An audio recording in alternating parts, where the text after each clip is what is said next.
Assalamualaikum warahmatullahi wabarakatuh. Perkenalkan, nama saya Lailatul Fitria. Saya dari jurusan Tadris IPS kelas 1A. Nah, kita akan membahas bagaimana tentang peran pemuda dan bela negara. Simak videonya berikut ini. Mengapa saya berdiri di sini? Karena saya bagian dari generasi muda. Apa sih generasi muda?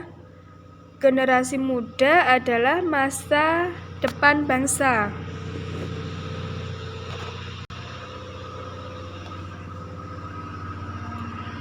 Nah, negara. Posisi ketahanan RI dalam pembangunan ketahanan negara yang mandiri dan berdaulat, yaitu organisasi yang didirikan oleh sekelompok manusia yang mendiami suatu wilayah tertentu dan tunduk patuh pada aturan yang sama. Bagian-bagiannya yaitu: 1. Adanya daerah wilayah dengan batas-batas yang jelas. Nomor 2, adanya rakyat yang menetap. Nomor 3, adanya pemerintah yang berdaulat. Nomor 4, adanya pengakuan dari negara lain. Bela negara.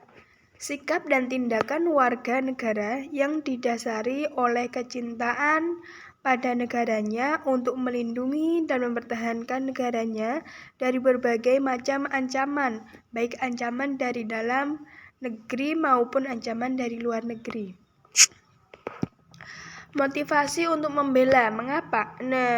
Motivasi untuk negara itu bukan karena undang-undang yang mewajibkan, melainkan lebih mendasari lagi karena ia menyintai bangsa dan negaranya. Latar belakang pentingnya bela negara. Bela negara diperlukan karena adanya ancaman, yaitu setiap usaha dan kegiatan, baik dari dalam negeri maupun luar negeri, yang dinilai membahayakan kedaulatan negara, keutuhan wilayah negara, dan keselamatan bangsa. Berbagai sumber ancaman.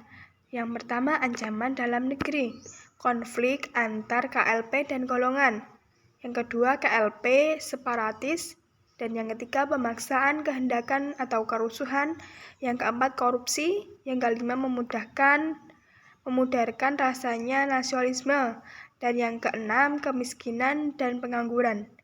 Ancaman dari luar negeri, yaitu invasi atau regresi militer. Yang kedua, serbuan budaya asing. Yang ketiga, terorisme skala internasional. Yang keempat, jaringan narkoba skala internasional. Yang kelima, penjajahan atau penjarahan kekayaan alam. Nomor 6, spionase dan infiltrasi. Dan nomor 7, sabotase. Bentuk ancaman militer, yaitu ancaman yang menggunakan kekuatan bersenjata yang terorganisasi membahayakan kedaulatan negara, keutuhan wilayah negara, dan keselamatan segenap bangsa. Contoh ancaman militer. Yang pertama, agresi dan invasi. Nomor 2, blokade. Nomor 3, spionase. Nomor 4, sabotase. Dan nomor 5, pemberontakan bersenjata. Nomor 6, perang saudara antar KLP yang menggunakan senjata. Yang ketujuh, aksi teror bersenjata oleh jaringan terorisme atau internasional. Bentuk ancaman, contoh ancaman non-militer, yaitu penjelasannya dulu ya. Ancaman militer itu adalah ancaman yang menggunakan kekuatan non-senjata, yaitu kekuatan ekonomi, politik, dan sosial budaya yang dinilai mampu membahayakan kedaulatan negara, keutuhan wilayah negara, dan keselamatan segenap bangsa. Contohnya pengaruh budaya global.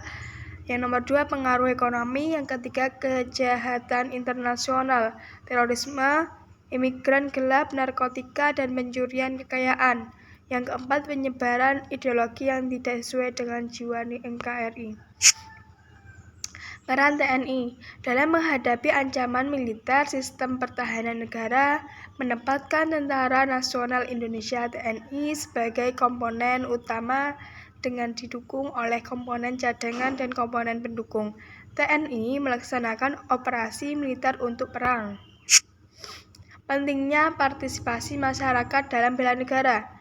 Yang pertama, adanya ancaman. Yang kedua, sistem pertahan kita adalah Sishankamrata. Dalam Sishankamrata, rakyat merupakan salah satu komponen pertahanan, yaitu sebagai komponen cadangan.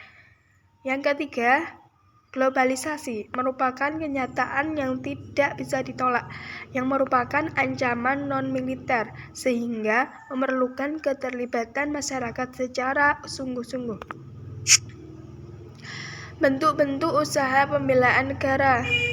Pasal 9 Nomor 3 Tahun 2002 tentang Pertahanan Negara, keikutsertaan keluarga negara dalam upaya bela negara dapat dilakukan melalui pertama, pendidikan kewarganegaraan, kedua, pelatihan dasar militer, yang ketiga, pengabdian sebagai prajurit TNI, yang keempat, pengabdian sesuai dengan profesi masing-masing. Tindakan nyata pelajar dalam usaha bela negara, yaitu tidak terlibat dengan narkoba, tidak ikut tawuran, tidak ikut mabuk-mabukan, tidak berbuat onar baik di sekolah maupun di lingkungan, rajin belajar, berprestasi, membantu orang tua di rumah, menghormati agama orang lain, aktif dalam kegiatan remaja. Tindakan nyata pelajar dalam usaha bela negara, aktif dalam kegiatan OSIS, aktif terlibat dalam kegiatan pramuka, PMR, kegiatan dalam kegiatan ekstrakurikuler di sekolah, aktif dalam kegiatan ekstrakurikuler lain seperti olahraga, kesenian, pinta alam, kelompok diskusi dan debat jurnalistik, aktif dalam berbagai kegiatan positif. Tujuan negara, melindungi segenap bangsa Indonesia dan seluruh tumpah darah Indonesia. Yang kedua, memajukan kesejahteraan umum. Yang ketiga, mencerdaskan kehidupan bangsa. Dan keempat, ikut melaksanakan ketertiban dunia. Sifat negara yaitu sifat memaksa, sifat monopoli, sifat mencakup semua. Fungsi negara melaksanakan penertiban dalam masyarakat, melaksanakan pertahanan dan keamanan, menguasakan kesejahteraan dan kemakmuran rakyat, yang keempat, menegakkan keadilan. Nah, fungsinya dalam masyarakat yaitu untuk mencegah terjadinya pemberontakan dan pertikaian dalam masyarakat, maka negara harus melaksanakan penertiban dengan cara mengatur hubungan manusia dalam masyarakat. Sama ya ini. Ini pertama, lemah dan negaranya adalah hancur. Negara kewajibannya untuk mengusahakan tercapainya kemakmuran dan kesejahteraan bagi seluruh rakyatnya untuk kita. Maka pemerintah harus melaksanakan pembangunan yang merata di segala bidang, baik ibu kota maupun di desa.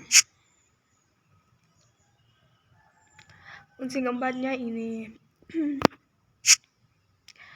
Terima kasih. Dan sekian dari saya, kurang lebihnya mohon maaf bila kata ada kekurangan maupun kesalahan pengucapan, mohon dimaklumi. Sekian dan terima kasih. Wassalamualaikum warahmatullahi wabarakatuh.